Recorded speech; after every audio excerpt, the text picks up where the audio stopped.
Shalom. Selamat Hari Natal. Merry Christmas kepada kita semua.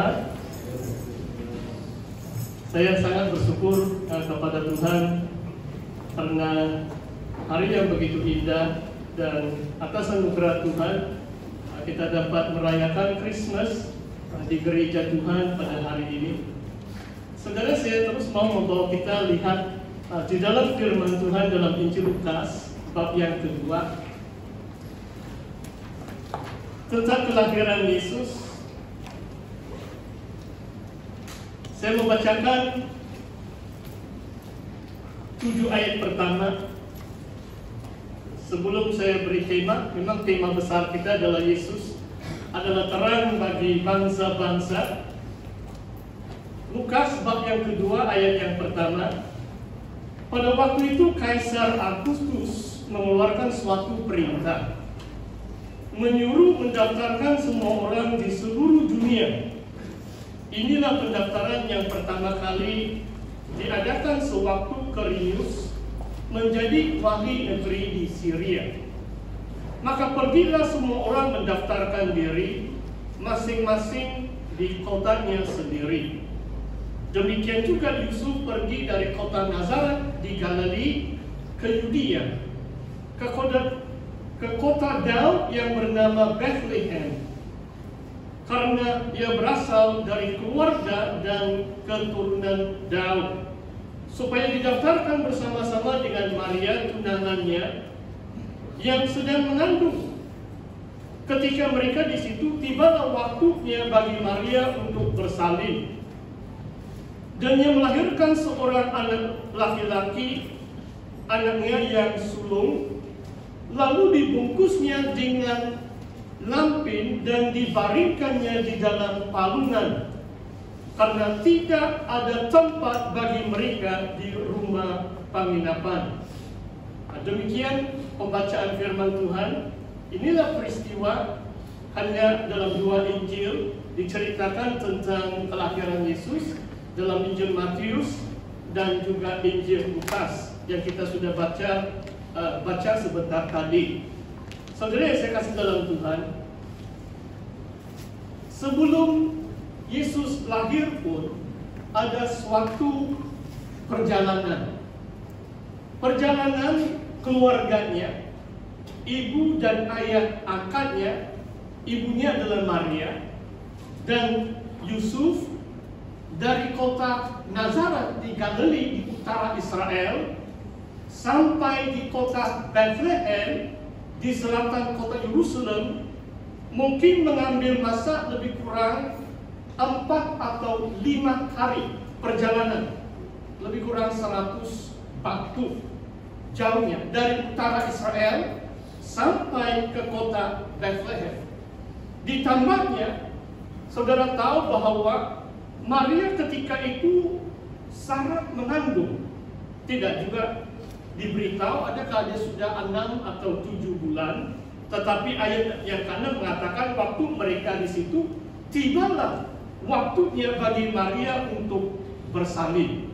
Maksudnya saudara, bukan senang untuk Yusuf membawa Maria yang syarat mengandung untuk mengadakan perjalanan. Saudara, ini cerita 2000 tahun yang lalu. Sekarang kita memandu kendaraan selesa, ada AC, kalau ini bahasa Indonesia lah, air condition.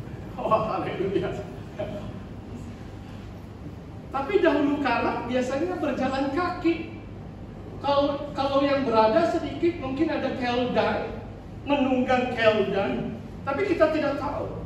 Cuma yang kita tahu ada satu perjalanan, dan mungkin satu tema yang saya mau bagikan untuk message Christmas hari ini adalah perjalanan dalam kehidupan kita.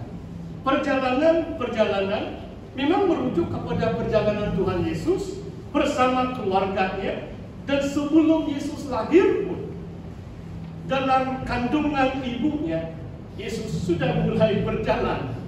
Mungkin karena ibunya syarat mengambil waktu 1 minggu atau lebih daripada 1 minggu untuk mereka berjalan dari kota Nazareth sampai ke kota Bethlehem. Saudara, ini adalah karena kerajaan mengeluarkan perintah untuk mendaftarkan. Ini waktu mereka Israel atau tanah Israel di bawah penjajahan kerajaan Romawi. Kaisar ini adalah maharaja Romawi yang memerintah Eropa, Afrika Utara, Timur Tengah, termasuk Syria dan Israel. Syria itu disebut dalam ayat yang kedua, wali di Syria itu di utara saja Israel. Jadi wali atau ketua, wakil kaisar itu memerintah kerajaan Israel waktu itu. Dan ada perintah supaya setiap orang Israel kembali ke kota asalnya untuk didaftarkan. Kalau mungkin istilah modern, kaisar itu mengadakan sensus atau bancian. Saya tidak tahu saudara ada terima surat dalam 2-3 bulan yang lalu ini, sebab kerajaan Malaysia juga sedang mengadakan bancian. Saya mengaku bahwa saya lalai sebab saya belum isi lagi itu orang. Online pun boleh, tapi saya rasa perlu. Orang Kristen harus mendaftar atau mengisi itu bancian, supaya nanti kalau nanti kerajaan keluarkan statistik, nampaknya peratusan Kristen boleh tahanlah itu mungkin 9% penduduk seluruh Malaysia. Dan ini yang dialami penduduk di Israel waktu Yesus lahir. Tujuan pendaftaran ini adalah ada satu sistem di mana kerajaan Romawi memungut cukai atau pajak. Jadi setiap orang yang didaftar itu, setiap keluarga itu akan membayar keuangan, mungkin hasil dari pertanian mereka, yaitu cukai kepada kerajaan penjajah mereka, kerajaan Romawi. Saudara, apa yang saya mau kongsikan berdasarkan firman Tuhan ini, yang pertama, saya sudah sebut bahwa ini merupakan suatu perjalanan. Kalau kita lihat kota Daud yang bernama Bethlehem, saudara, dalam kelahiran Tuhan Yesus ada satu tema yang diutarakan oleh 2 penulis, Matius dan Lukas, yaitu penggenapan nubuatan atau firman Tuhan. Haruslah Sang Mesias lahir di kota Bethlehem sesuai dengan nubuatan dalam Nabi Mika bab yang kelima, bahwa ada seorang pemimpin lahir dari kota Bethlehem yang akan memimpin atau memerintah bangsa Israel. Dan Tuhan menggerakkan kerajaan-kerajaan dunia sehingga Yusuf dan Maria yang sedang mengandung Yesus waktu itu kembali ke kota Bethlehem demi penggenapan firman Tuhan. Saudara, kadang-kadang manusia kita yang hidup di dunia ini, kadang-kadang kita tidak begitu mengerti akan rancangan atau rencana Allah. Dan Tuhan memakai kerajaan-kerajaan dunia untuk penggenapan firman. Pada tahun ini pun bukan hanya bancian. Kalau saya lihat ini perkataan pendaftaran, saya ingat SOP. Dan semalam pun, malas sudahlah saya baca SOP. Banyak kali ini SOP, saya bertimbang sudahlah itu. Semalam saya pergi kedai, malas sudah ini, saya mau cek suhu lagi, mau scan lagi. Pendaftaran ini, bila saya nampak perkataannya kita scan lagi, mendaftar lagi. Saya malas itu, saya ambil kursi, saya duduk di luar supaya saya tidak perlu ikut itu SOP. Saudara, tapi kadang-kadang ada tujuan sebaliknya. Kita mengisi, kita mematuhi SOP supaya menjaga kesehatan kita dan juga kesehatan orang lain daripada dijangkiti wabah COVID-19.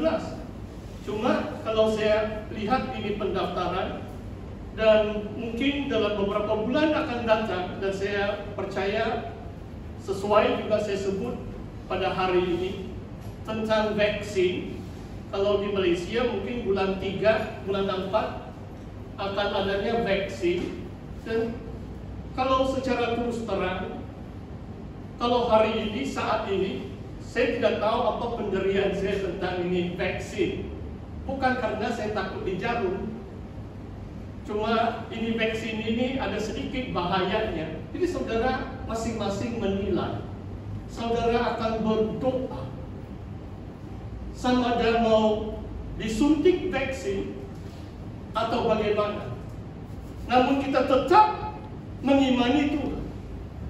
Kadang-kadang seperti dalam ayat ini, melalui perintah kerajaan Romawi, Yesus lahir di kota Bethlehem demi menggenapi nubuatan dalam kitab para nabi, khususnya dalam kitab Nabi Mika. Saudara, yang kedua yang saya mau jelaskan di sini ayat 5, karena supaya tidak ada jemaat keliru, tunangannya Maria sedang mengandung. Oh saudara, ini skandal ini. Kalau baru tunang mengandung ini sampai sekarang abad 21 tidak layak sudah kawin gereja kalau konteksnya saya bilang. Dan saudara boleh baca bab yang pertama dan juga dalam Injil Matius, bagaimana Allah mengutus malaikatnya Gabriel memberitahu kepada Yusuf dan juga Maria bahwa ada rencana Tuhan yang indah. Yesus harus lahir dari Roh Kudus, dikandung oleh Roh Kudus sesuai dengan pengakuan rasuli kita. Bukan atas persetubuhan seorang lelaki atau wanita. Karena dia adalah anak Allah yang tunggal. Firman yang bersama-sama dengan Allah. Dan firman itu adalah Allah. Dan firman itu menjelma atau menjadi manusia. Inilah message Christmas yang kita rayakan setiap tahun. Memperingati bahwa Yesus yang adalah anak tunggal Allah, yang setara dengan Allah, menjadi manusia untuk penyelamatan umat manusia. Saudara, dalam ayat yang ke-7, Yesus lahir di dalam palungan sebab tidak ada tempat rumah penginapan. Dan hari ini mungkin pastor mau sebut juga ini satu perkataan Yunani. Perkataan rumah penginapan, satu saja huruf dalam bahasa aslinya adalah kata luma. Kalau kata luma ini adalah sebenarnya tempat penginapan, guest room, satu bilik untuk tamu. Kalau perkataan Yunani ini bilik tamu. Sebab kadang-kadang kalau kita baca ayat ini seperti yang kita pikir, wah, kota Bethlehem ini ada 10 hotel mewah. Kan, rumah penginapan kan? Kalau bukan hotel pun rest house. Tapi 2000 tahun yang lalu di kota Bethlehem tidak ada yang hotel. Mungkin rest house pun tidak ada. Mungkin ada juga ini macam tempat di mana mereka minum dan ada bilik-bilik khas untuk pengunjung dan sebagainya. Mungkin ada juga. Tapi kalau kita mengkaji ayat ini, kenapa Yusuf dan Maria kembali ke kota Bethlehem, kota asal mereka? Saya percaya mereka menginap tempat saudara mereka. Pasti ada saudara Maria Yusuf, sebab mereka keturunan Daud. Mereka ini kampung halaman mereka. Jadi saudara Maria, Yusuf dan Maria, ada rumah-rumah mereka di kampung halaman mereka, dan mereka menginap di situ. Dan keluarga Yusuf bukan keluarga yang kaya, sehingga tidak ada satu rumah saudaranya pun yang memiliki ada bilik tamu. Wah saudara, kalau saudara pergi di rumah saya, adalah mungkin satu bilik tamu, sebab anak kami berada di New Zealand. Dan bilik tamu pun jangan kamu datang di rumah, sebab sangat semak, sebab saya setrika baju saya di situ. Tapi masih ada satu bilik. Cuma di rumah saudara mereka tidak ada bilik khas untuk Yusuf dan Maria yang syarat mengandung. Tidak ada